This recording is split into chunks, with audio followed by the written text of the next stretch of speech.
하나님께서 우리를 향하여 가지시는 그런 마음이 있는데요. 때로는 죄 짓는 우리를 보시면서 안타까워하시죠.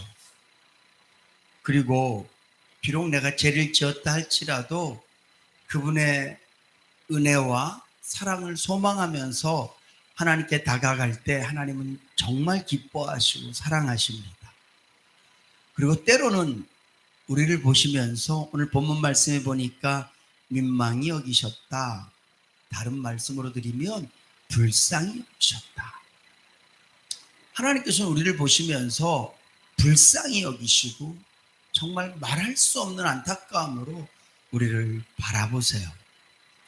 특별히 이 땅에 인간의 몸으로 오신 성자 하나님이신 예수님께서는 인간이 이 육을 입고 살아가는 이 땅의 여러 가지 모양들을 보면서 인간들을 좀 불쌍히 여기셨어요.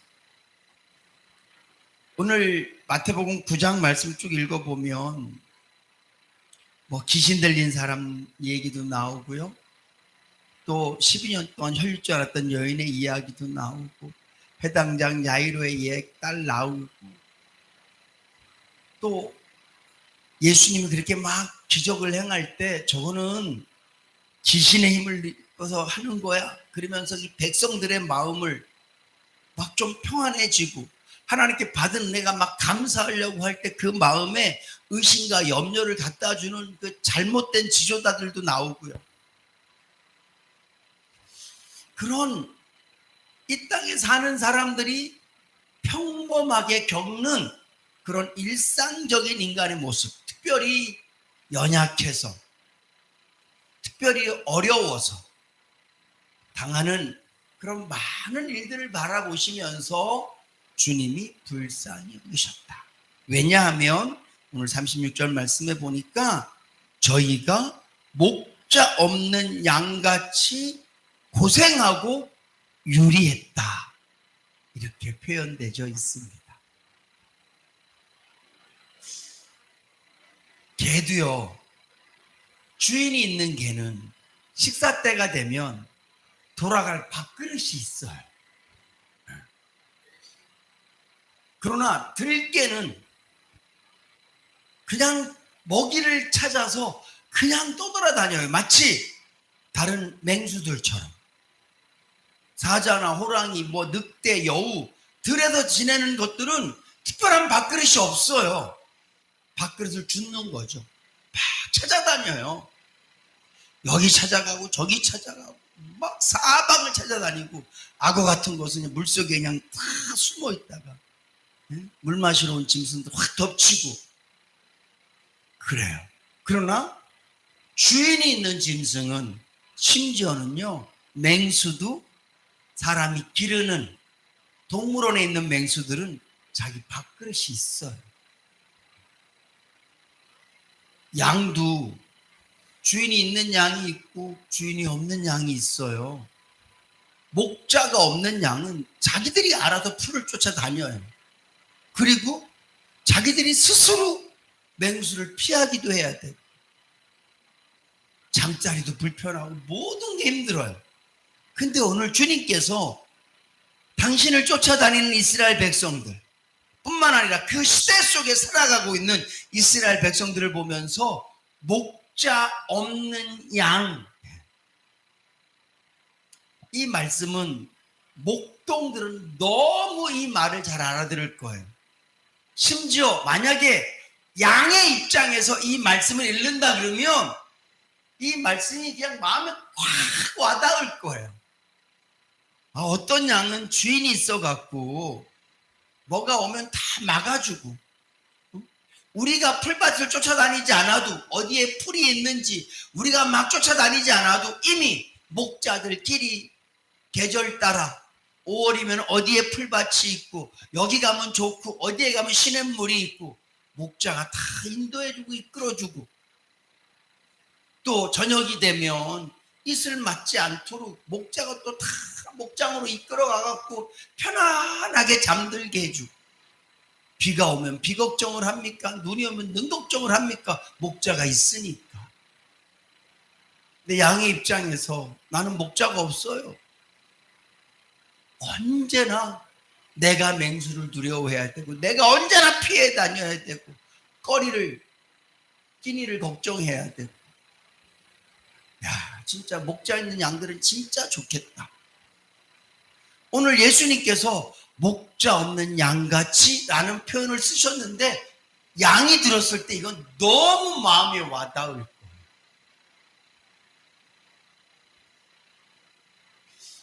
뿐만 아닙니다. 목자 없는 양같이 고생하고 유리하고 그냥 막 떠돌아다니는 거예요. 재밌는 표현이 있어요. 양같이, 목자 없는 양같이. 두 가지 의미가 있어요. 양과 비교하기도 했지만 사실은요, 이스라엘 백성들은 목자가 있어요, 없어요? 있어요. 하나님이 목자세요. 목자가 있는데도 목자가 없는 것처럼 이 두 가지 의미예요. 목자 없는 양 같다라는 말은 진짜 목자 없는 양처럼 그런 고생과 유리함을 얘기하는 것이고, 한편으로 또 생각을 해보면 목자는 있는데 목자 없는 것 같이. 가끔 우리 지혁이가요 막 더럽게 막 다니면 제 아내가 늘 하는 말이 있어요. 꼭 엄마 없는 애 같이 그러고 다닌다고. 엄마가 있는데 옷도 그냥 계절에 안 맞게 입고 다니고, 양말도 이상한 거 신고 막 얼굴에 막 묻히고 다니고, 어디 가서 배고파하고 그러면 엄마가 있는데 엄마 없는 것 같은 아이처럼. 이 말씀은 이 두 가지 의미예요. 이스라엘 백성들을 보니까 진짜 목자 없는 양 같기도 하고, 또 하나는 틀림없이 이들은 목자가 있단 말이에요. 그들이 다 하나님을 섬기잖아요. 근데 마치 하나님을 안 섬기는 사람들처럼, 하늘에 계신 아버지가 없는 사람들처럼, 예수님 말로 그대로 표현하면 이방인들처럼, 아버지가 없는 이방인들처럼 고와 같이 사는 이스라엘 백성들을 보면서 불쌍히 여기십니다.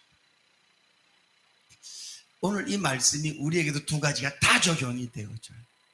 그냥 우리의 삶 자체가 목자 없는 양같이 힘들고 지쳐요. 이 나이쯤 되면 그냥 내 밥그릇이 딱 있어야 되는데, 이 나이가 돼도 밥그릇을 찾아다녀요. 이 나이쯤 되면 모든 것이 다 안정이 돼야 되는데 여전히 안정되지 못해서 뭘 염려해야 되고 뭘 걱정해야 돼요.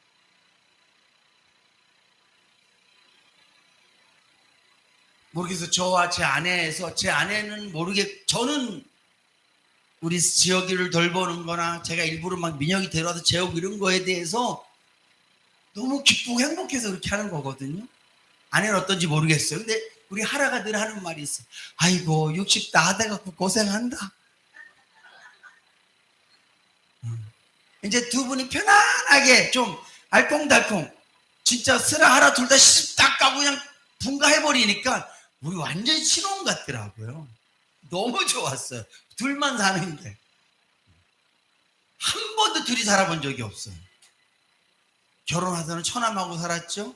애 낳아서부터는 계속 애들하고 살았는데 둘이 딱 사는데 좋더라고요. 근데 하라가 아이고 그 나이에 고생한다 고생해. 우리 인생이 그렇단 말이에요. 근데 여러분, 이 세상은요 몇 살이 되든 얼마를 갖고 있든 다 그렇게 살 수밖에 없는 게 인생인 줄로 믿으시기 바랍니다.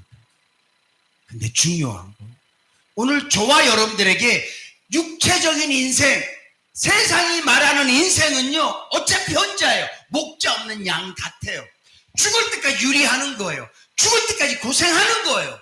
근데 사랑하는 성도 여러분, 오늘 저와 여러분들이 영적으로는 절대 그래서는 안 되는 줄로 믿으시기 바랍니다. 왜냐하면 우리는 목자가 있기 때문에 그래요. 하나님께서 우리 아버지시고 하나님께서 우리 목자시잖아요. 저는 이 사실 때문에 죄송한 표현이지만 제 인생이 진짜 행복하고 즐거워요. 어제 전화가 왔어요. 어제 막 땀 흘렸거든요. 전화가 와서 뭐 했어 오늘? 아 오늘 땀 좀 흘렸어. 왜 그러고 살아? 너무 즐겁고 너무 행복해. 야 말도 안 되는 소리 하지 마. 남들 다 힘든다는데 그 땀 흘리면서 그 생고생하면서 뭐가 즐거워? 야 인생이 이렇게 땀 흘릴 수 있다는 게 얼마나 즐겁니? 내 한 몸을 주를 위해 쓸 수 있다는 게 얼마나 즐겁니? 난 너무 행복해. 내 마음에 그런 땀 흘리면서 1%의 슬픔과 불안과 어떤 나의 자신에 대한 연민 1%도 없었어. 난 너무 행복했고 너무 즐거웠어. 다행이다. 여러분, 주님이 내 안에 계셔. 물론 이게요 24시간 유지되는 건 아니에요. 네. 저 같은 경우는 어떤 상황에 의해서가 아니라 저 때문에 무너질 때가 많아요. 신영아 너 그거밖에 안 되니 그럴 때 확 무너지거든요. 여러분 오늘 이 말씀을 기억하세요. 먼저는 주님이 우리를 불쌍히 여기신다는 거예요. 뭘 불쌍히 여기시냐 하면 어쩔 수 없는, 유리할 수밖에 없고 고생할 수밖에 없는 그런 우리의 인생을 주님이 불쌍히 여기시는 줄로 믿으시기 바랍니다. 그런가 하면 또 한편으로는요, 오늘 저와 여러분들이 우리의 인생에 과연 몇 프로를 목자 없는 양같이 주님 말씀으로 표현하면 아버지 없는 이방인처럼 여러분들이 사는지 모르겠지만 빨리빨리 정신 차리시고 여러분들의 아버지를 기억하실 수 있기를 주님으로 축복합니다. 탕자가 다 잘못했어요. 어리석었고 바보 같았고 악했고 멍청했고, 근데 딱 하나 잘한 게 있어요. 우리 아버지 집에는 먹을 게 많다라는 걸 기억했다고요.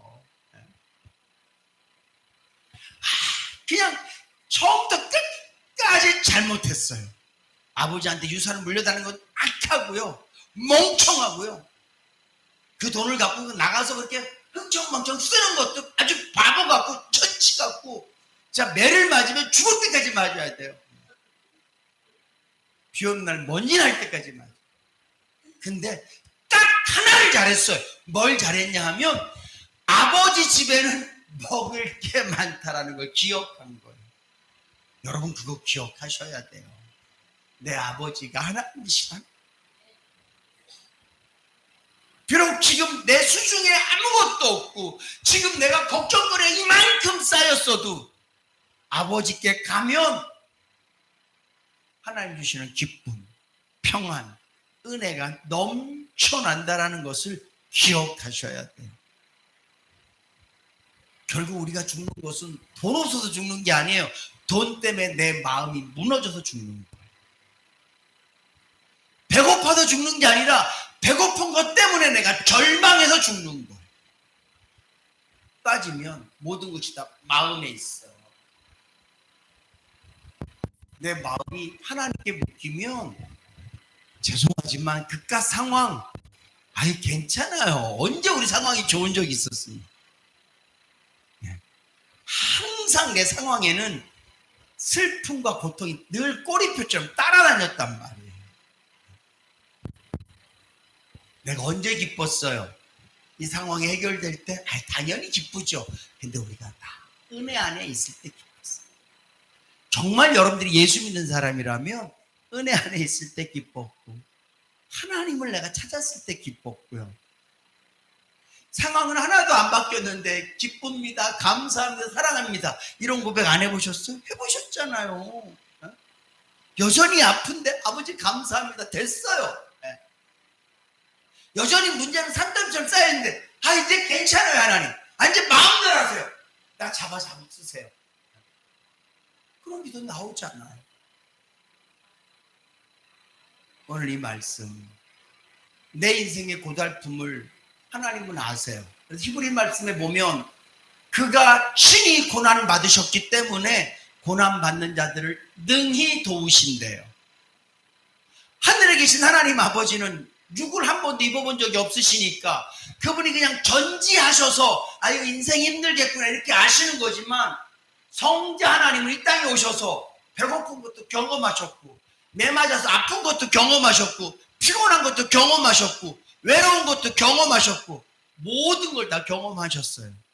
다른 말로 딱 한마디로 말하면 성자 하나님은 이 땅에 오셔서 인간이 되셔서 인간의 모든 고난을 경험하셨어요. 그래서 그분 우리를 능히 도우신다라는 말은, 뭐 하늘에 계신 하나님 우리를 능히 못 도우시나요? 교감하셔요.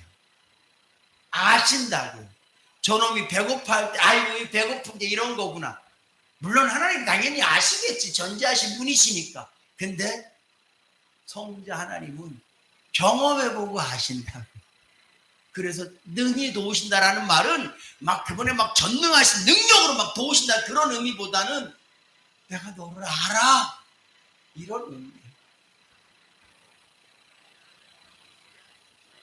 제가 이 땅에 50몇 년 살면서 주님이 당한 고난과 내가 당한 고난을 어떻게 비교할 수 있겠어요? 주님이 당한 배신을, 전 배신도 당해본 적도 없지만 제가 어떻게 비교할 수 있겠습니까? 명심하세요. 주님이 불쌍히 여기신. 또 하나, 우리는 목자 없는 양 같을 수는 있지만 목자 없는 양은 아니라는 거예요. 그래서 목자를 생각하세요. 아버지를 생각하시고 사셔서, 비록 육신은 목자 없는 양 같은 세상을 살기 때문에 고생하고 유리하지만 우리의 심령은 목자 없는 양이 아니라 목자 있는 양처럼 평안과 기쁨, 승리를 맛보며 사실 수 있기를 주님의 이름으로 축복합니다.